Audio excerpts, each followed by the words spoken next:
This show is brought to you in part by viewers like you who joined a Patreon or become YouTube members. Thank you. And if you could, hit the like button and subscribe if you want more Browns-focused content.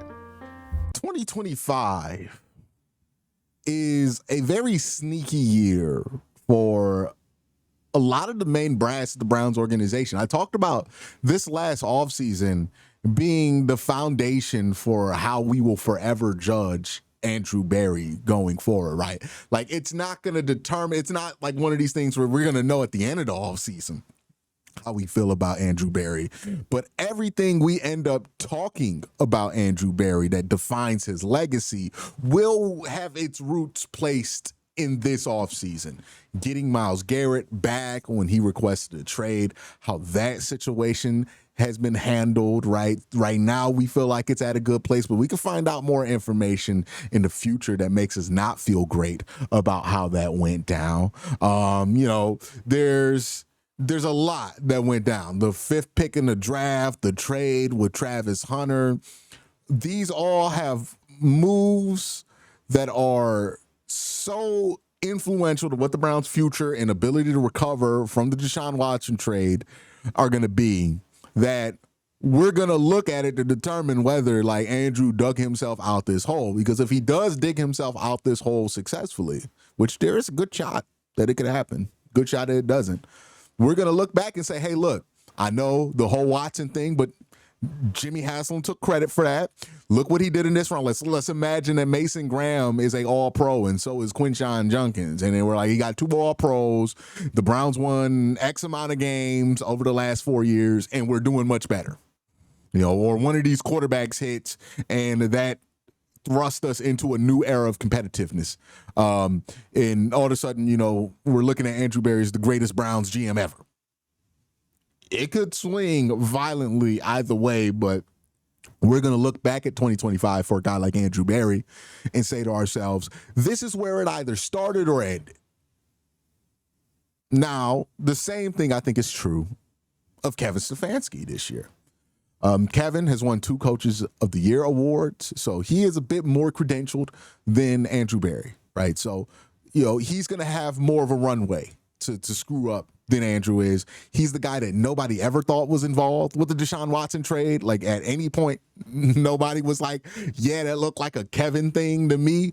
So if Andrew is being able to get clear of what it is that Jimmy Haslam decided, then certainly Kevin gets clear of that as well.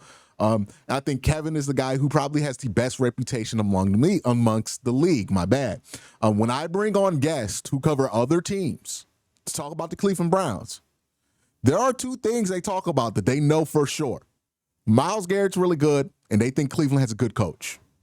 Right? That when I bring in my Falcons guy, when I brought in Kyron this week, those sentiments were expressed. It's expressed to me every time I go on a show that covers a different team. Their opinion of Kevin Stefanski is high around the league.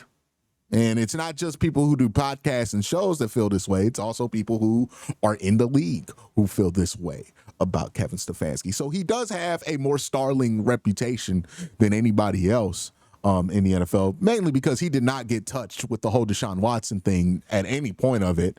But Kevin is a bit more established than Andrew. But still, I think 2025 is really going to be critical to the legacy of Kevin Stefanski, because he's been the coach long enough to where he's going to have a legitimate legacy. I believe he's the longest tenured Cleveland Browns coach since they came back in 1999 or were reactivated in 1999. I think he is the second longest since Marty. So I don't know if I'm right. This is straight up off the top of my head.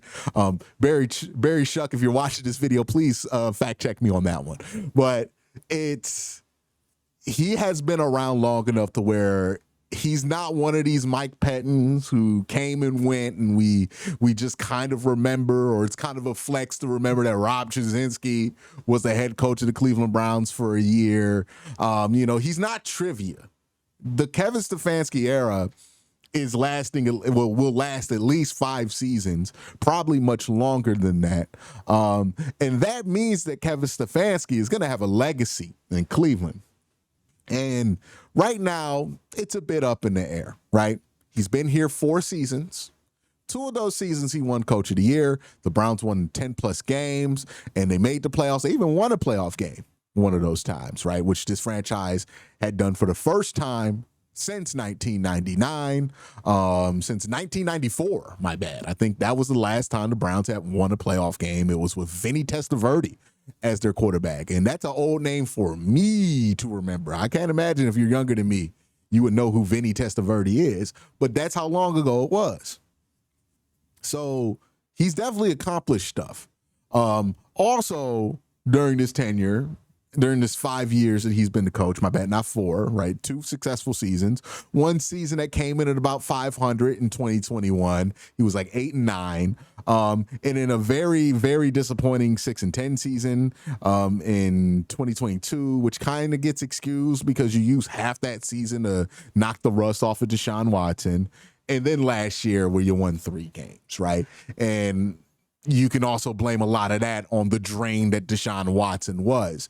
But now that Kevin is seemingly free of the Deshaun Watson drain, that's going to open himself up to criticism that I think a lot of people defended him from during the Watson era.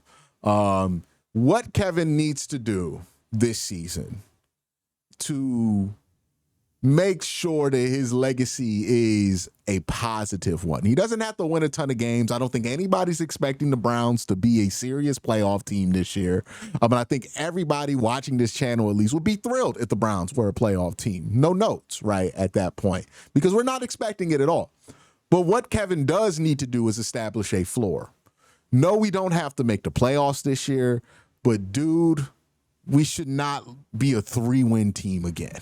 Right? Like if we're going to blame all of the reason we were a 3-win team on quarterbacks and Deshaun Watson and Ken Dorsey, right? Which is basically what it's gone down to is Ken Dorsey stunk. Deshaun Watson was even worse, and Dorian Thompson-Robinson was even worse. Well, Ken Dorsey's gone, Dorian Thompson-Robinson's gone, and Deshaun Watson is kind of gone, but still in the building, right? He's not going to play for you. You have brought in 4 people to replace Deshaun Watson and Dorian Thompson-Robinson. You have changed out offensive coordinators. You got a new offensive line coach. You're going back to your strengths.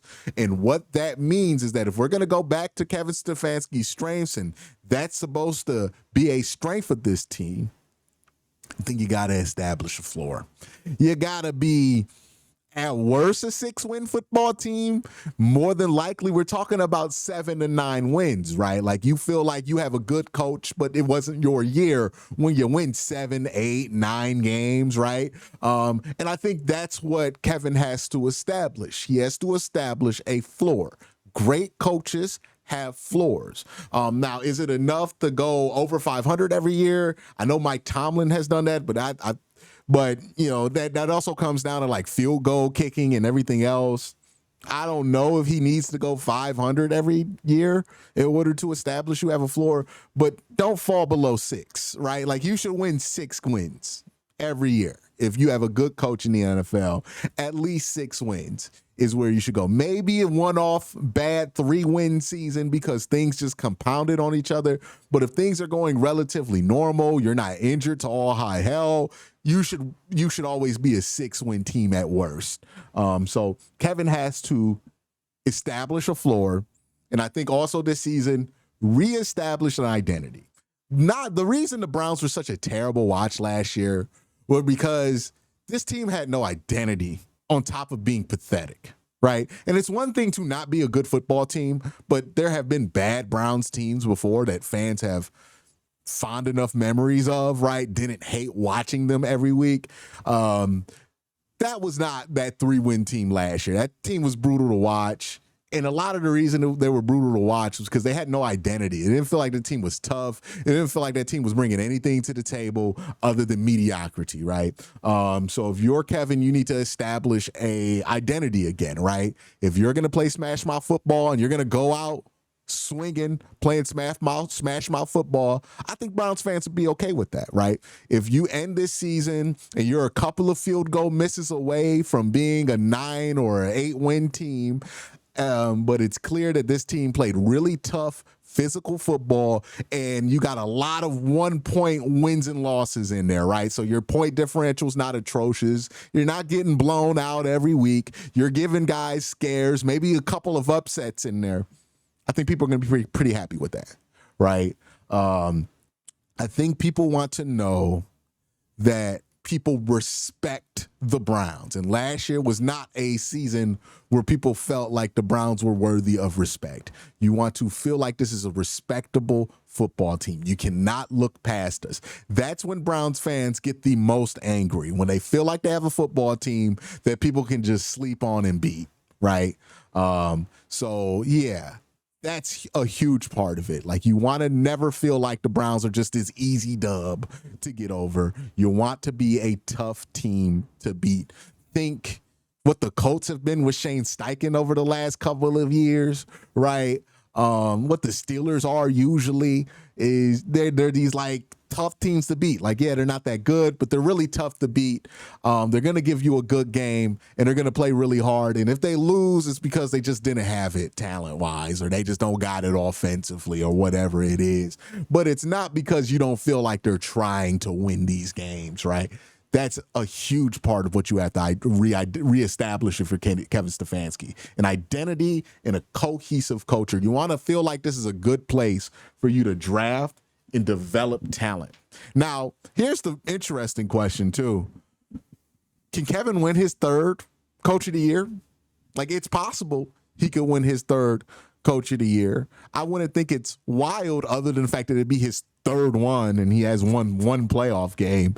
I think that would be a bit ridiculous. But if you look at how Kevin won the last two Coaches of the Year, this season is lining up with the golden opportunity to win that third one because expectations are low. You're crawling out of this Deshaun Watson thing in the eyes of most people. So if you come out here with an 11-win football team, I think a lot of people are going to want to award that with giving him another Coach of the Year award. This season may not be the most critical when it comes to the Browns' chances to win a Super Bowl. There's not a high chance that the Browns are going to do that this year. Everybody has acknowledged that. But what this season will be critical for is to establish what is it that we have in Kevin, right? Do we have our coach for this franchise for the foreseeable future? If he pulls out a pretty good season and this team feels like they have an identity and they're building towards something, I think we're going to be talking about Kevin being the coach, for at least 10 years, right? So at least till 2030. And that is a place the Browns have never been in, right? But it's going to take a strong performance as a coach. A lot of this season and a lot of the messaging to this season to the fan base has been, we're going to lean on the strengths of Kevin Stefanski. Which means if you win a lot of games, we're going to give Kevin a lot of credit for that. Because, again, we're leaning on the strengths of Kevin Stefanski, our 2-time Coach of the Year. But if the Browns fail and they're awful, as bad as they were last year, and you were leaning on the strengths of Kevin Stefanski, naturally that's going to make people ask the question, even in ownership, well, how strong are the strengths of Kevin Stefanski if we won 3 games? This is why I think this season is critical for Kevin and his legacy. It's going to be interesting to see how it plays out. I don't know how it's going to go for Kevin. It seems like things right now early in the offseason are going pretty good for the Browns, but we'll see what happens once training camp comes around and once we get to those games, right? Because shit changes when the season starts, for sure. So y'all stay locked in. Make sure you're subscribed, notified. Appreciate y'all for watching. Have a great day. Have an even better night. Peace.